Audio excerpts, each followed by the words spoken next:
Welcome to RNDY Vlog. Huwag kalimutang mag-like, subscribe, and click the notification bell. Ang Philippine National Police o PNP ay ang mga armadong pambansang pulisya ng Pilipinas kung saan ang kanilang headquarters ay matatagpuan sa Camp Crame in Quezon City. Sa kasalukuyan mayroon itong humigit kumulang na 28,000 na mga tauhan upang bantayan ang mahigit 100 milyon na populasyon ng Pilipinas. Ang ahensya ay pinangangasiwaan at kinokontrol ng National Police Commission at bahagi ng DILG o Department of Interior and Local Government. Ang lokal na opisyal ng pulisya ay kontrolado ng mga alkalde ng lungsod. Nabuo ang PNP noong January 29, 1991 nang ang Philippine Constabulary at Integrated Police ay pinagsama alinsunod sa Republic Act 6975 of 1990. Kaya sa videong ito ay alamin naman natin kung ano-ano ang mga kagamitan na meron sa ating pambansang pulisya. Nangunguna sa ating listahan ay ang V-150 Cadillac Gauge Commando na galing United States. Ito ay isang armored personal carrier na may 28 units ang PNP na ginagamit naman ng PNP Special Action Force at maaaring ang bilang na ito ay nabawasan na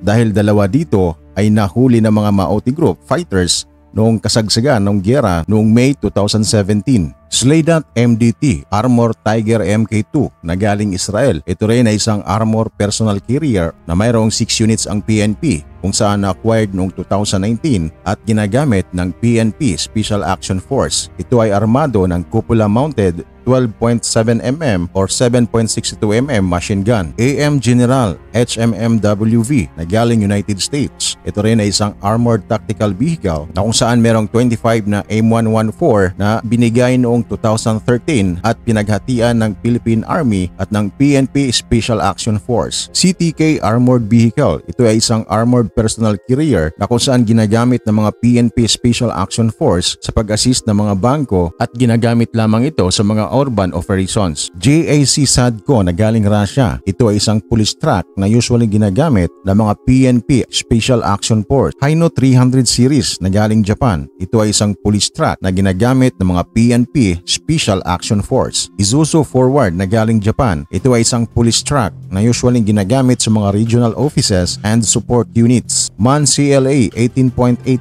na galing Germany. Ito ay isang police truck na ginagamit sa mga regional offices and support units. Oral Nex na galing Russia. Ito ay isang police truck na ginagamit ng PNP Special Action Force. Eurocopter. Ito ay galing France. Isang light utility helicopter na may dalawang variants. Ito ay ang ES-350 at H-125. Meron tayong 5 ES-350 pero dahil nga sa kalumaan na, karamihan sa mga ito ay binenta na para gawing scrap at dalawa naman sa H-125 ang na-deliver noong 2019 at meron pang 5 na H-125 na na-deliver noong 2020. Robinson R-44 na galing United States. Ito ay isang light utility helicopter na may dalawang variants, R-44 Raven 2. Meron tayong tatlong na-acquired noong taong 2008 and 2009 at ang isa dito ay na-crash noong 2010 at dumating naman ang dalawang brand new units noong August 2019. Kaya sumatotal ay meron tayong 4 na units na nasa service ngayon. Cessna 150 na galing United States. Ito ay isang trainer aircraft at nag-request naman ang PNP na sana madagdagan ito ng mga attack helicopters lalo na kapag meron silang mga operations sa iba't ibang lugar. Pagdating sa watercraft, meron tayong Baywatch 55 patrol boat kung saan merong 2 units ang Pilipinas. Ito rin mismo ay gawa ng Pilipinas. Sea Ark Dauntless 48 patrol boat. Ito ay galing United States at merong 4 units ang PNP. Naiad 33 police gun boat o PGB. Ito ay galing United States at may 6 units ang PNP. PNP 40 high-speed tactical watercraft. Ito ay may total na 60 units plus ang PNP. Stoneworks Orient Craft 914 police fast boat. Meron tayong 25 units ang PNP. Rubber boat ay meron tayong total of 107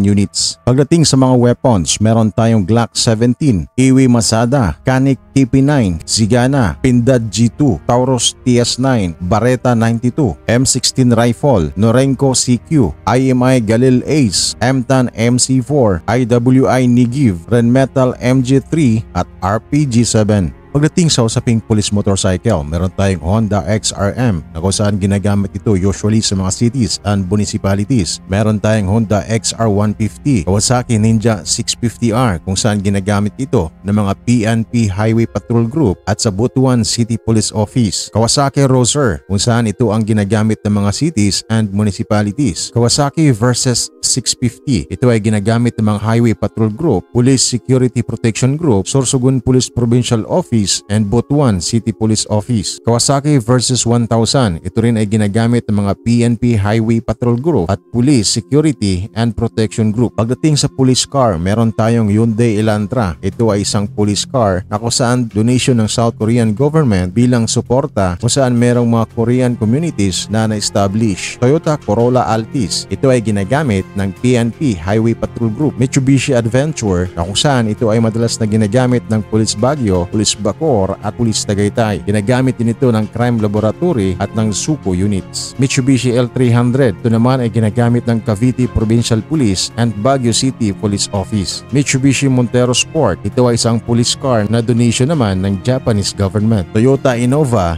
ito ay ginagamit ng mga police forces sa mga malalaking syudad at sa mga liblib na lugar. Meron tayong Mitsubishi Strada, Nissan Navara, Ford F550, Isuzu D-Max, Kia K7200, kung saan ginagamit ito ng mga public safety battalions and companies. Mahindra Enforcer, kung saan ginagamit ng mga lungsod pero natigil ang procurement nito dahil nga nakikita nilang hindi ito fit para gamitin ng mga pulis. Toyota Hilux, Nissan NV350, Toyota Hiace, and Toyota Coaster.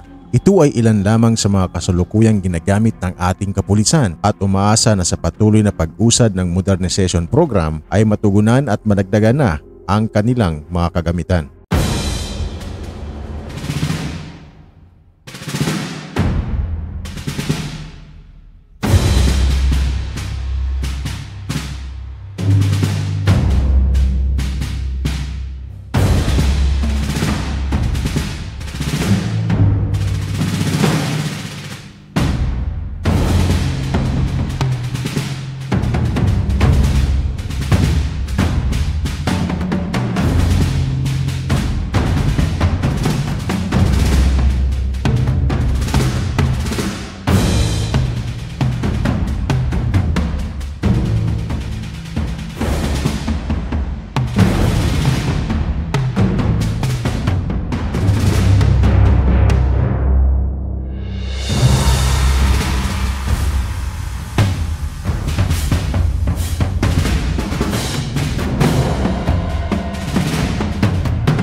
Huwag kalimutang mag-like, subscribe, and click the notification bell.